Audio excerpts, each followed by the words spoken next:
नमस्कार दोस्तों, I hope आप अच्छे होंगे, अच्छे से पढ़ाई चल रही होगी। दोस्तों, जैसा कि आप लोगों को पहले से परिचित हैं कि आर ओ री एग्ज़ाम 27 जुलाई 2025 को प्रस्तावित है, जिसकी अब हटने की कोई संभावना नहीं है। तो इसलिए आर ओ बहुत अच्छी पोस्टें हैं और अच्छी जॉब है। इसके लिए लोग पूरी अपनी जी जान लगा देंगे और हमें ध्यान ये रखना है कि अगर हम किसी परीक्षा को पढ़ रहे हैं, किसी परीक्षा की तैयारी कर रहे हैं, तो री एग्ज़ाम सदैव जो होते हैं वो टफ ही होते हैं, क्योंकि वहाँ और ज़्यादा समय मिल जाता है और पेपर भी टफ आएगा, इसमें नो डाउट।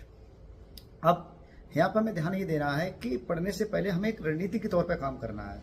तो अगर आर ओ की परीक्षा को अगर हमें पास करना है दोस्तों, तो हम क्या करेंगे, हम ध्यान ये देंगे कि सबसे पहले हमारा हिंदी पे फोकस रहेगा कि हमें हिंदी पे लगभग 50 प्लस क्वेश्चन सही करने ही करने हैं। इसके बाद दोस्तों करंट अफेयर्स में हमारा फोकस रहेगा कि करंट अफेयर्स कहाँ से भी कैसे भी आए, हम उसको सही करने की कोशिश करेंगे। आपने देखा होगा 2024 का जो पीसीएस का एग्जाम हुआ था दिसंबर में दोस्तों, उसमें करंट अफेयर्स बहुत टफ आया था, वहाँ लाले पड़ गए क्वेश्चन को ढूंढने के।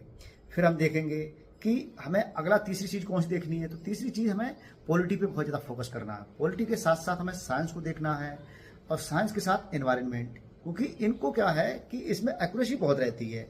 फिर हम पॉलिटी पढ़ सकते हैं और हाँ पॉलिटी, इकोनॉमी। अब इकोनॉमी हमारे लिए ठीक है, इकोनॉमी को हम एक बार अगर अच्छे से पढ़ लेंगे तो इकोनॉमी हमारी ठीक हो जाएगी। अब हम हिस्ट्री, जैसा कि आपको पता है कि हिस्ट्री में बहुत बड़ा सेक्शन है, उसमें भी हम प्राचीन काल में हम ध्यान दें कि हड़प्पा है, वैदिक कालीन है, और हड़प्पा, वैदिक कालीन, मौर्य डायनेस्टी, जैन, बौद्ध और महाजनपद, इनको अच्छे से पढ़ना है हमें बहुत, क्योंकि यहाँ से क्वेश्चन आते हैं। फिर गुप्ता डायनेस्टी है, क्योंकि गुप्ता डायनेस्टी से क्वेश्चन आते हैं। गुप्तोत्तर काल है, वहाँ से भी क्वेश्चन आते हैं दोस्तों। अब मध्यकाल में हम देखें तो मध्यकाल में हमें दिल्ली सल्तनत बहुत अच्छे से पढ़ना है। दिल्ली सल्तनत के बाद हमें मुगल कालीन ठीक से पढ़ना है, पूरा मुगल डायनेस्टी को बहुत अच्छे से। और फिर हम पढ़ेंगे मॉडर्न हिस्ट्री। मॉडर्न हिस्ट्री चाहे हम स्पेक्ट्रम से पढ़ें, चाहे कोई और सोर्स से पढ़ें, वहाँ से क्या होता है कि हम ज़्यादा छोड़ने की संभावना नहीं रहे। और हम यूपी स्पेशल को बहुत अच्छे से पढ़ेंगे, क्योंकि क्वेश्चन यूपी स्पेशल से आते हैं। सेंसस, क्योंकि सेंसस 2011 के हमें अच्छे से पढ़ना है, और 2027 के बारे में जो अभी से अखबार में आ रहा है उनको भी हमें बहुत ध्यान देना है। फिर हमारे लिए रहेगी ज्योग्राफी, इंडियन ज्योग्राफी, बड़ ज्योग्राफी इसमें ज़्यादा आती है, तो बड़ ज्योग्राफी पे हमारा फोकस रहेगा। रीजनिंग हमें अभी से करना है, क्योंकि रीजनिंग अगर हमारे क्वेश्चन होते हैं सही तो हमारे लिए एक बहुत बड़ा एडवांटेज होगा।